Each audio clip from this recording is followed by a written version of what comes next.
This is one of the first looks that the public received. This is Tristan Bailey here, but we're referring to this photo of Aiden Fucci, the teen accused of killing the 13-year-old. It's a picture of him in the back of a squad car with the caption, "Hey guys, has anybody seen Tristan lately?"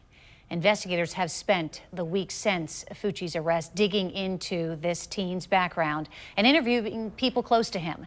New documents now reveal that in the interrogation room, when his parents told Fucci that he was the last person to see Bailey alive, he replied, "How is that my problem?"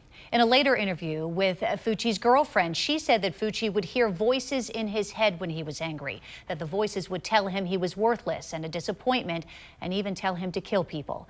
The girlfriend also told investigators, according to them, that Fucci would surprise her and put a knife to her throat, and that he told her he was going to kill someone less than a month before the 13-year-old disappeared. Joining us now is Dr. Dan Weinberg. He is a local psychiatrist. Doctor, thanks for joining us. Good morning to you. You're welcome. Good morning. First, if I may, I know that you live in and near the St. John's community where this occurred. What are you hearing from parents this morning, given the disturbing details that we learned yesterday, and from teenagers in the community? It continues to be a tremendous amount of just shock and unbelievability that something like this could happen in a place where we all live. The biggest thing that I hear at this point from parents is, are my children safe? Is something like this going to happen again?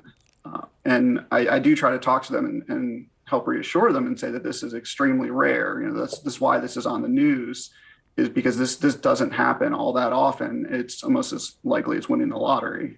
So given those questions, and I want to preface this by saying we are certainly not blaming anyone in this situation. I mean, other than obviously the person who is responsible for Tristan Bailey's death, who will be tried, and a jury will determine whether he is guilty or not. But let's talk in general. For the parents who are asking, could this happen again?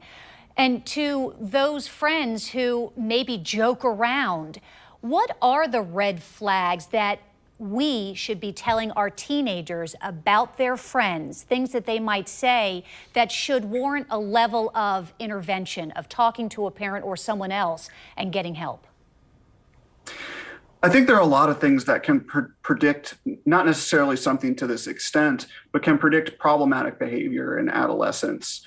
And there is a buildup to this type of thing. And talking to the community, there were a lot of warning signs.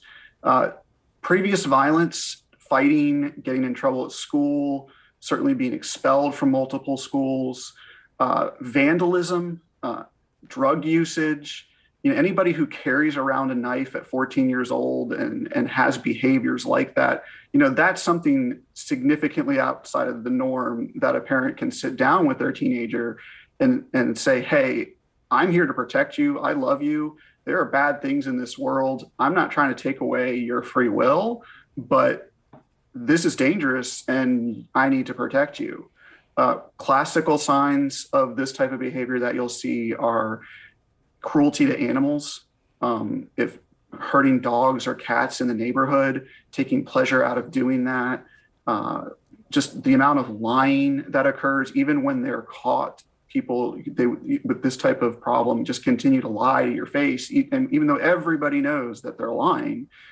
And then lack of remorse, just the inability to show any kind of feeling or sadness for anything that happens. If they get caught vandalizing, they don't say, I'm sorry. They don't shrug their shoulders and put their head down and go, yeah, I know I did something wrong in the spur of the moment.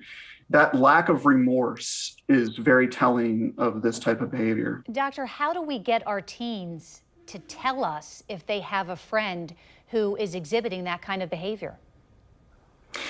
It's obviously it's difficult, especially with teenagers and where they're at. I think that the most important thing to do with your teenager is not shut them down, especially when you do give them boundaries and limits and say, okay, you're not going to go to this party because we don't think it's safe, or you went and did something we told you not to do, so now you're grounded for a certain period of time. Those are very appropriate things to do, and they have to be done. But what's important is that your children are going to have things to say in response, and give them a chance to speak. Let them be heard and ingest what they're saying to you and then give information back to them, even though it's not going to change the outcome, that they're still going to be grounded or they're still not going to that party. Letting them be heard is extremely important. This is kind of a silly example, but a couple days ago, my 8-year-old informed me that he was better than most drivers that he saw driving cars, and therefore he should be able to drive. And I said, okay, well, go ahead, tell me why you think you're a better driver. And I just sat down and listened to him. And, that obviously he was never going to get behind the wheel of a car, but letting him talk and work through those emotions helped him process stuff. Yeah, perhaps particularly when we have teenagers, we get into this, where we tend to perhaps preach and not necessarily have a conversation that involves our teenager talking back to us and us listening.